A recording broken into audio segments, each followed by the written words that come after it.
দলে নেই কোনো বিদেশি ফুটবলার, শুধুমাত্র দেশি ফুটবলারদের নিয়ে দল গঠন করেই ঘরোয়া ফুটবলে চমক দেখাচ্ছে ঢাকা আবাহনী। এই মৌসুমে 9 ম্যাচের মধ্যে 8 ম্যাচে জয় তুলে নিয়েছে তারা। মজার ব্যাপার হলো 8 ম্যাচেই ক্লিনশিট রাখতে সক্ষম হয়েছে দলটি। এমনকি ঘরোয়া ফুটবলের দুই পরাশক্তি বসুন্ধরা কিংস এবং ঢাকা মোহামেডানের বিরুদ্ধেও জয় পেয়েছে তারা। বিপিএল এর সপ্তম রাউন্ড শেষে 16 পয়েন্ট নিয়ে পয়েন্ট টেবিলের 2 নম্বরে আছে ঢাকা আবাহনী। তাদের এমন অর্জনের পেছনের নায়ক দলটির হেড কোচ মারুফুল হক।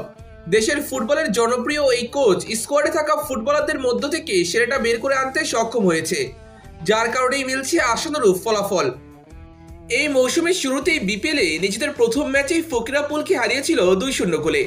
এরপর ঢাকা ওয়ান্ডারার্স ও বসুন্ধরাকে 1-0 গোল, বাংলাদেশ পুলিশ এফসির বিরুদ্ধে 2-0 গোলের জয় এবং ফর্টিসের সঙ্গে করেছিল গোল-শূন্য ড্র। এবং নিজেদের শেষ ম্যাচে তারা চট্টগ্রাম আবাহনীকে হারিয়েছে 4-0 গোলে। বিপিএলে তাদের একমাত্র হার ঢাকা মোহামেডানের বিরুদ্ধে, সেটাও মাত্র 1-0 গোলের ব্যবধানে। তবে বিপিএলে ঢাকা মোহামেডানের বিরুদ্ধে পরাজিত হলেও এর পরের মাসেই ফেডারেশন কাপে মোহামেডানকে 1-0 গোলে হারিয়ে মধুর প্রতিশোধ নিয়েছে ঢাকা আবাহনী। সেই ম্যাচের একমাত্র গোলটি করেছেন মোহাম্মদ ইব্রাহিম। এছাড়া ফেডারেশন কাপের অন্য ম্যাচে তারা 3-0 গোলে হারিয়েছিল চট্টগ্রাম আবাহনীকে। মূলত তাদের স্কোয়াডে বিদেশি ফুটবলার না থাকলেও দলে রয়েছে একাধিক দেশি তারকা ফুটবলার। গোলবারের নিচে আবাহনীর ভরসা জাতীয় দলের নিয়মিত গোলরক্ষক মিতুল মার্মা। এই মৌসুমে একের পর এক সেভ দিয়ে দলকে রক্ষা করেছেন তিনি। 8 ম্যাচে হজম করেছেন মাত্র 1 গোল। বসুন্ধরা কিংসের বিরুদ্ধে ম্যাচে মিগুয়েল দামাসেনোর পেনাল্টি ঠেকিয়েছেন। এছাড়া বসুন্ধরা ও ফর্টিসের বিরুদ্ধে ম্যাচে হয়েছেন ম্যান অফ দ্য ম্যাচ। বাংলাদেশের এই গোলরক্ষকের মুখ থেকে শোনা গেল দলটির হেড কোচ মারুফুল হকের প্রশংসা। আসলে উনি হচ্ছে বাংলাদেশের সেরা কোচ। ওনার সম্পর্কে নতুন করে বলার কিছু নাই। তো ওনার সাথে আমি এর আগেও কাজ করছি এবং এখানে কাজ করে আমি আমার অনেক ভালো লাগতেছে। তো উনি অনেক ফ্রেন্ডলি, অনেক ভালোভাবে কাজ করতেছেন। যে আমরা যে চ্যালেঞ্জ নিয়ে টার্গেটে আছি, ওই টার্গেটের লক্ষ্যেই আমরা ওইভাবে প্রতিদিন কাজ করতেছি।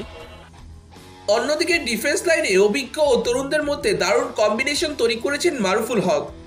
অভিজ্ঞ ইয়াসিন খানের সঙ্গে ডিফেন্সে ভালো পারফর্ম করেছেন তরুণ হাসান মুরাদ। আশা করছি খুব শীঘ্রই আবারও জাতীয় দলে ফিরবেন ইয়াসিন খান। সবার মনে থাকার কথা জাতীয় দলের প্রতি কতটা ডেডিকেটেড ইয়াসিন খান। কলকাতায় ভারতের বিরুদ্ধে ড্র করা ম্যাচে রক্তাক্ত হবার পরও তিনি মাথায় ব্যান্ডেজ লাগিয়ে খেলেছিলেন। আশা করি মার্চে আবারও ফিরবেন জাতীয় দলে। সেই সাথে হাসান মুরাদও যোগ্য দাবিদার জাতীয় দলে ফেরার। অন্যদিকে মিডফিল্ডে রবিউল হৃদয় জুটি ভরসার প্রতিদান দিচ্ছে। আক্রমণ ভাগে রয়েছেন মোহাম্মদ ইব্রাহিম, শাহরের ইমন এবং আকাশরা। এছাড়া তরুণদের মধ্যে মিরাজুল, পাপল সিংরা সুযোগ পেলে ম্যাচের মোড় ঘুরিয়ে দেওয়ার যোগ্যতা রাখে। যেহেতু দলে বিদেশি ফুটবলার নেই, তাই লোকাল ফুটবলাররা বেশি গেম টাইম পাচ্ছে। ঢাকা আবাহনীর এই দল সম্পর্কে আপনার মতামত কি, সেটা অবশ্যই কমেন্ট করে জানাবেন।